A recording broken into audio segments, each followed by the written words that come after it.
Hi everyone, and welcome to episode 129, I think, of the Carnivore Podcast. I am Sadie. I will be your host.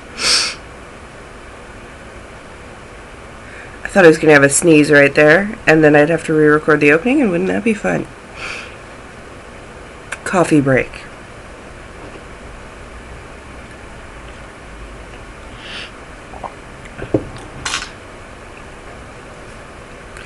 Well, I'm a day late. I apologize. I took yesterday off. Of everything, pretty much, because I have been running full tilt since pretty much last month. And I decided, I needed a break. It's not even so much that I decided it, but the universe decided it. So I heeded the call, and I stayed in my pajamas for most of the day, except for briefly running to Knitter's Palette, and yeah, it was great. I slept a lot. Do I look tired? I think I look tired, and that makes no sense because I totally did sleep a lot. So, let's jump right into the knitting. Knitting, spinning, blah, blah, blah. Because that's what I've got for you. I do have a finished object. I'm calling it a finished object. It's not technically a finished object because I still have to sew it together and add buttons. But this is basically the triangle shawl or cowl. Triangle cowl shawl. It's by Sylvia Bobilvia on Ravelry. It's a free pattern, so I'm not giving anything away. And basically, you knit a scarf that is a seed stitch. And because when I had finished my elk's tooth shawlette, I had so much of the coniferous hues left over, I decided to do this. Except I ran out. I'm not even going to lie to you. I ran out, and I ran out relatively close to how much I needed. So I found this portion right here, from there to the end, or no, from here to the end is a different hand spun, but they do go together. So yeah, I knit that. I need to block it, and then I need to sew it together. And the basic premise is that you take one end, right, and you sew one end to that end, like thus. That's my poor Sadie rendition. So you sew one end to the side of the other, thus giving you your triangle. And then you sew buttons on. And I thought, I wanted to use my coniferous hues. I thought it was simple. I really didn't have to think, and you don't with seed stitch, which is nice. Some people hate it, some people love it. For the most part, it's not my most favorite thing in the world, but having said that, it was perfect for post-Spinzilla doinking around. So yeah. Now I just have to block it, seam it, and add buttons. And I think what I'll end up doing is gifting this for Christmas. Maybe to a sister-in-law. I don't know. I haven't decided yet. I may end up keeping it. I really do like the way it knit up.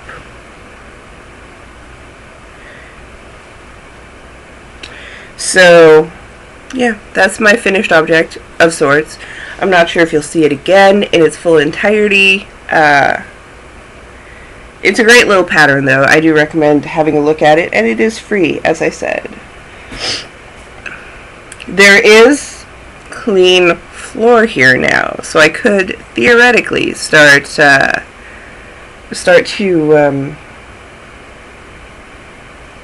block some things. But yeah, maybe tonight. I might tonight. I don't know yet. Okay, that was my one finished object. So I do have some works in progress, which is lovely. It's been a while since I've had a bunch of works in progress. So, in my Princess Bride bag,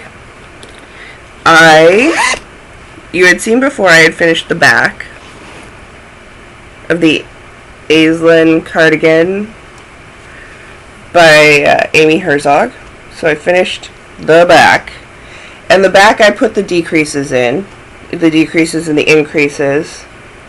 So I knit the pattern exactly as called for. And then, because Spinzilla was done, and it's getting a little chillier here. It's actually the perfect weather for me because I like it at this weather. It's about 34 degrees, 34 to 36. It's not freezing. It's not warm. It's knitwear weather, and I love it. So I cast on the left front. My second ever tubular cast on. My first ever tubular cast on was for the back. That's my second one. And now that I've done it twice, although I'm still going to need to use... I'm still not at the point where I can do it without watching a tutorial. I do think it does work very nicely for ribbing. I may have to do that for all my sweaters that include ribbing from now on, although I prefer not to rib. I am kind of okay with it. Anywho, so I've really been motoring on this one.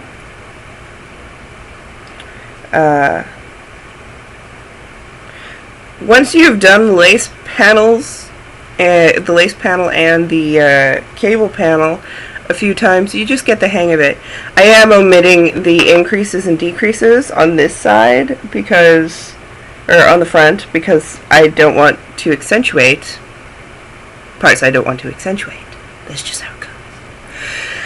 I am using Chiagu. I believe these are 4mm needles. I believe. Oh, there we go. Yes, US 6 4mm needles. So, I am hopeful that next week, pending my dyeing schedule, I will be able to show you a finished left front and a started right front. And that is in my gorgeous bag. And the person who made it, got into SSK this year. I'm so excited. I can't wait to see her. I'm gonna bring my bag. Gonna make sure I'm knitting something big just so I can bring my bag and be like, because that's the kind of person I am. Apparently I am fighting back this sneeze. I wish it would just come out so I could edit it out and be done with it. But there you have it. Okay. The next thing on my needles, in a bag far too big for it. And the only reason it's in a bag, well, actually there are two reasons. One, I like to throw multiple projects in this bag and then carry it around. The other reason is it's October. I'm using my Halloween bag, damn it. I have the... Crap, I forgot to grab the tag. I believe this is Witch's Brew. I believe. By No Makers. And I believe this is the House Gnome. Don't quote me on this. Base. It's a gorgeous base. It's a 75-25 superwash merino nylon. And it's so smushy. I am doing the Breaking Hearts, as I said last week. I've gotten a little further. I am using a magic loop on a US 1 2.25mm Haya. And I just love the way this is coming up in the yarn. This does work well for heavily variegated yarns. I have knit this pattern before. If you watch Around the Twist, Karen's knit about 1 million of this pattern, which is where I decided I need to try this pattern from. So I just love the little slip stitch hearts. And there's hearts on the sides. So there's 4 sets of slip stitch hearts. And yeah, really enjoying that. It's an easy repeat. I think I did the heart repeat twice before I didn't need the pattern anymore to be able to do it. So that's good semi-mindful knitting, just because I do need to remember the pattern and I need to look at what I'm doing occasionally. It's not a full stock knit, but it's that level where your brain's engaged, but you can still watch TV. Because it's what I need to do. The other work in progress was because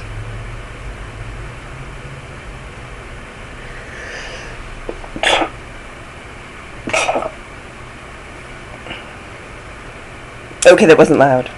I think I can just leave it in. Mostly because I hate editing. I'm not gonna lie to you, I hate editing. The last work in progress was because my hubby asked for a pair of fingerless mitts. His hands are getting cold in the mornings. That's completely normal. It's cold here. Well, it's not cold here. I don't consider this cold, but some people would consider this cold, so it's cooling. It's cooling off here, and we're definitely in fall, and I'm sorry, I'm all snuffly now. Goodness me, I'm going to take a sip of coffee.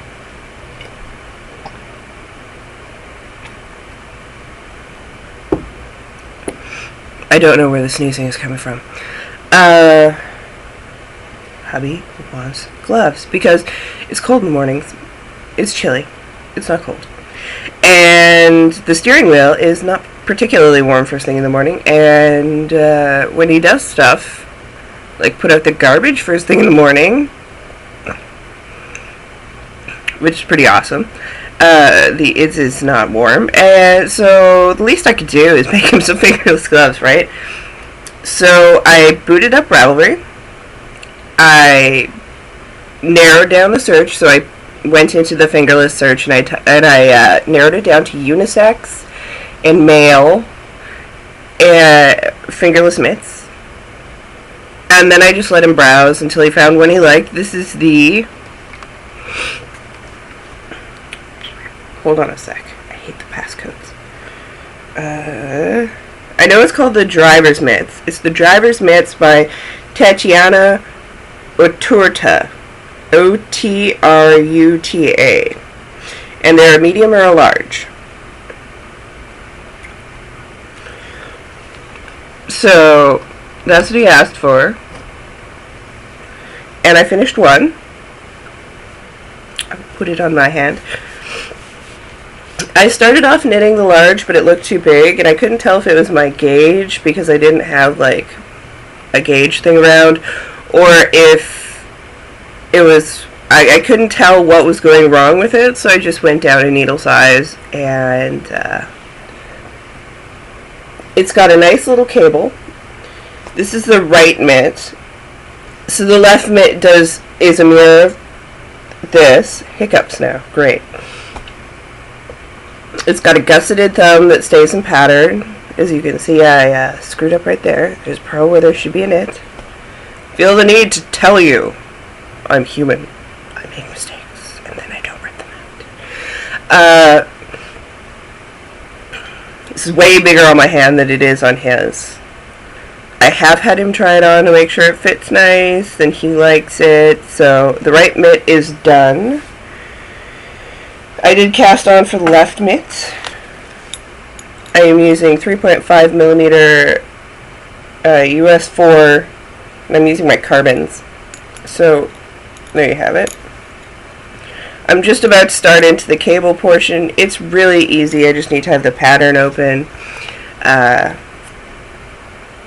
Quite frankly, if I had more gumption, I would have had them done this weekend, but I did not, because I got sidetracked by the sweater, which entranced me and is knit out of Barocco Vintage DK. in an unnamed colorway. If you were wondering. See how I tied that all in? This, I basically pulled out a bunch of like single skeins of worsted or double skeins of worsted. Any kind of worsted that I had, because it calls for worsted. Any kind of worsted I had that I had like a skein or two of, and then I let him pick. And he picked the Patent Classic Wool. And this is from Canada. You know, I can tell it's from Canada. There you go. English and French. So this is old stash. Laver à la main. Sécher à la plate. It is the Mercury colorway. It is actually a blue-gray. It's coming up gray, but it definitely has blue undertones. I'm going to end up having knit 2 of these, and I'll still have more left over. So that's awesome.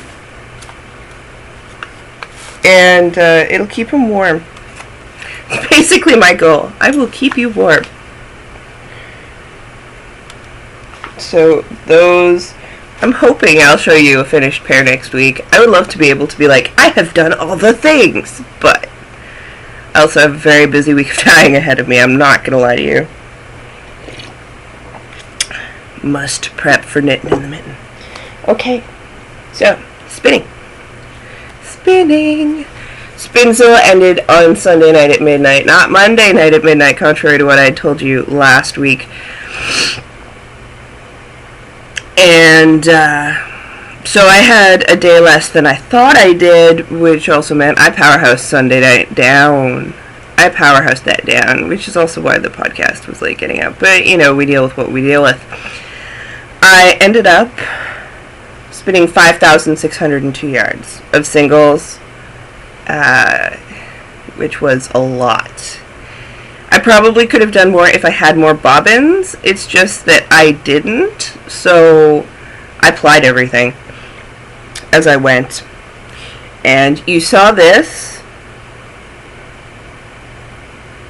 unplied. This is the Into the World in the Snow Angels with an Oud colorway. I got quite a lot of yardage out of this. These have not been washed and thwacked. And this is Wool Gatherings in an unnamed colorway. It's actually a rainbow. It's a rainbow that repeats 3 times. This is either Polworth or Polworth Silk. I can't remember. I spun it as a single and then I Navajo plied it because I wanted to keep the rainbow together. This is very much out of my comfort zone. I am not the rainbow person. That is Fru's job.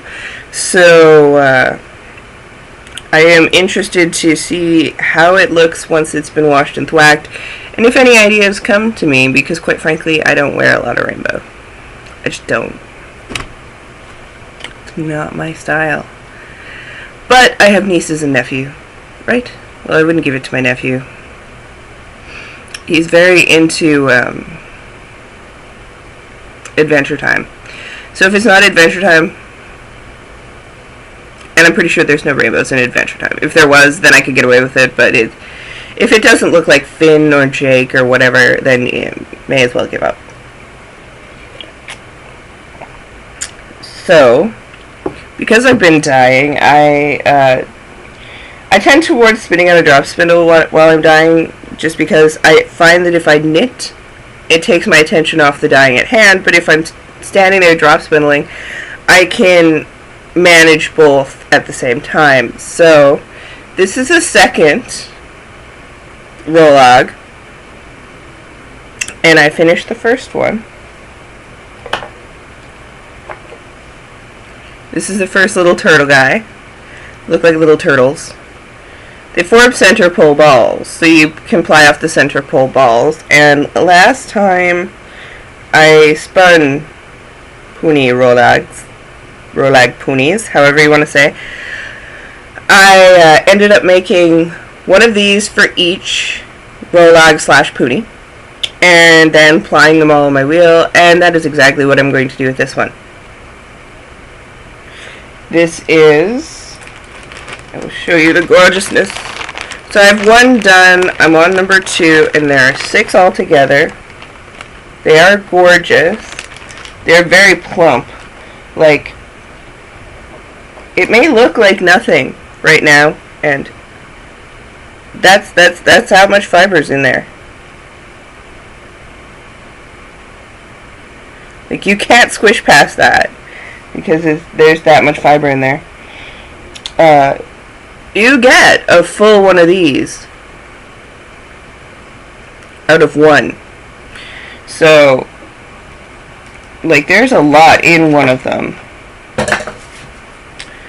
And I figured, hey, it's kind of Halloween time. These are from HR Knits, Rologs in the Happy Halloween colorway.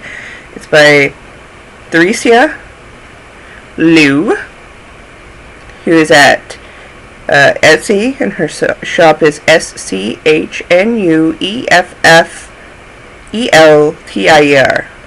And mine are 76 grams. There's merino, linen, and Angelina. And I'm loving them. The prep is awesome. The spin is awesome. It's easy. You don't have to think. And should you go over there until Halloween, you can get 15% off with a coupon code for the podcast viewers of Sadie15. So capital letters SADIE 15. Which is awesome. I think you should take advantage of it, particularly if you tend towards poonies and Rologs, or if you prefer to spin them. If you're a newer spinner, I find that there's less parking and drafting. I don't have to park and draft anymore. Took a long time before I didn't have to park and draft while drop spindling. I'm not even gonna lie to you, it took forever. I parked and draft long after I got a spinning wheel. Like I just couldn't get the mechanics down. It wasn't until I started spinning on different things that I really got the hang of the not having to park and draft. Having said that, because of the preparation, because this woolen, because you're going to get a woolen spun mostly out of it, because you can long draw, because of the fiber and the way it's prepped, it's just easier to not have to park and draft with Rologs and poonies. I find. Disclaimer. All me. So, those are awesome, and I think you should check them out. And,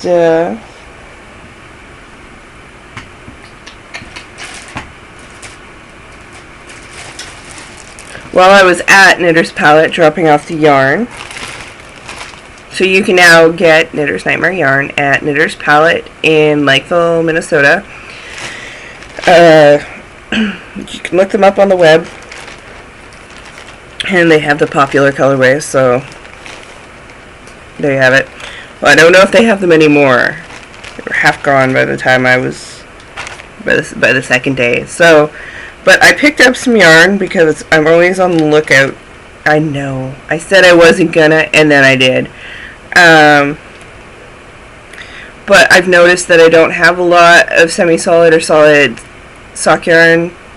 I knew I needed to remedy that, so I picked up some Cascade Heritage. And this is a purpley blue. It's stepping outside of my comfort zone for what I usually knit, and so that was good. And then this is definitely not within my comfort zone, but I really like it. It's Malabrigo sock in the lettuce colorway. I just really like it. So I'm looking forward to knitting those. I picked up some Chiagus in a 5mm and a 5.5, which I believe is an 8 and a 9. Because I can never find those. I have 1 5. That's it. So, now that I've regaled you with what I've knit and what I have, I bet you guys are really just jonesing. I gotta get to random number generator. We've got stuff to draw for.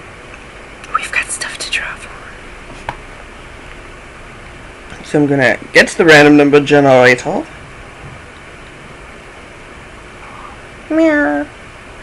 And I'm going to get to my forum. I should have done this in advance. I apologize. I've got like all the skills of an idiot. So there are 56 posts. We're going to draw for Cascadia first. So I was the first post. Hello, Franklin. Franklin. Frankenfurter. She keeps trying to get on my lap, but she can't jump. Okay, so I was the first post, so I'm doing number 2. The last post was number 56, so I'm doing 2 to 56. And I am hitting generate.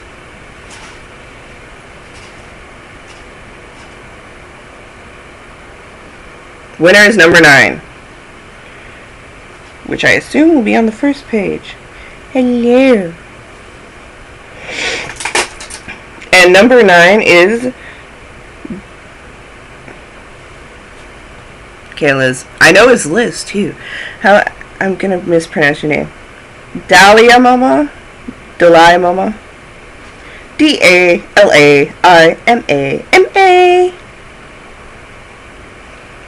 And I know she has a sinus infection right now, so this should cheer her up. She would like to knit Britannia for the Evil Bean. Rowan wool cotton or Lion brand cottonese. Snob away, but it's a great yarn for warm climates. Agreed. Agreed. She's from Texas, I believe. I will click on her avatar and it will tell me where she lives because you can stalk people like this. Yeah, she's from Texas. So cottonese, yes, most definitely. So Liz, you have won. And I will email my person and tell her, well, I will rab message my person and tell her that you have won. The other thing we are drawing for is the Halloween Cupcake Crew. We have 30 entries, so I'm going to change the maximum to 30. And the question on this one was, which one would you crochet first? Because we know you're going to make them all as soon as you get it. But which one would you do first? And I'm actually going to try and do this, so this could get painful. Well, not really painful. I know how to crochet. I have a basic understanding. I've read it, and I had my mother walk me through the pattern. Like, this is what this means, right? Right. But when I crochet, I do it a little backwards, so they may look wonky. But I am definitely going to make a cupcake. Just saying, I have some red heart, I have some crochet hooks. Okay, so 2 through 30, I am hitting generate. And the winner is number 12. The winner is number 12. Who is number 12? Kirby Bird! Kirby Bird! Who would knit the vampire first because the little teeth are so cute. Agreed. Actually, I think I'll do the Frankenstein. I don't know if I have the right color. But I'll still do the The Frankenstein does not have to be in black and green. I don't think. I think you can get away with doing whatever color you want. That's just me. So, Kirby Bird, when you hear you have won, shoot me off a PM and I will contact the designer, the lovely Brittany Jackson, who donated us a copy. And, yeah, there you have it. Don't forget there is a, since I've got my iPad open, I can go to it. The Screamin' Halloween Stripey Sock Spooktacular, mouthful, which has very easy, from what I understand. It seems easy because it's just that you have to cast on.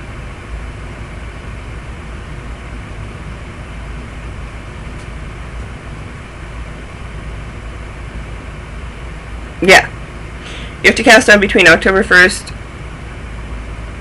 and October 31st. You don't actually have to finish your sock. You get more points if you finish your sock.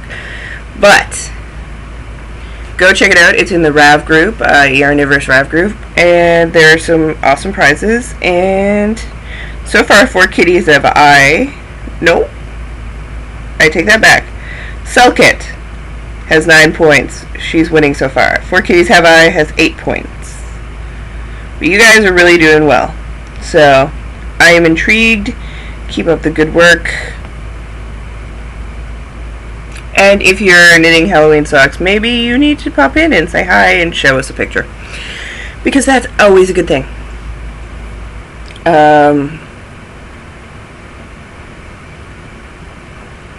Feels like I got coffee creamer in my hair, which is altogether possible.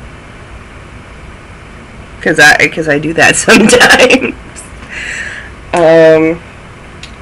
That is everything I have, which is probably why I keep going, and it's 3:30 in the afternoon. I want to go check on the pot roast, because I'm making pot roast for supper. Yeah. I am Blue Ruin on Ravelry. We shoot stars on Plurk. Sadie Ruin on Twitter and on Instagram. I tweet and Instagram mostly these days, so that's where you're going to see a lot of pictures or hear me say stuff. Come join the Arnivorous group. We did hit over 800, which is kind of awesome. Once we hit 1,000, there will be a prize of Palooza. There's also the Knitter's Nightmare board for everything pertaining to the yarns. If you're wondering when there's going to be another shop update after Knittin' in the Mitten, that is your place to watch. There will be a leftover sale, as you will. I also might do a screw-up sell-off prior to that. I don't know. I haven't decided. But either way, everything you need to know information-wise is in the Knitter's Nightmare groups. You definitely need to join that. I hope everyone has a great week. The winners contact me. And I will see everybody next week.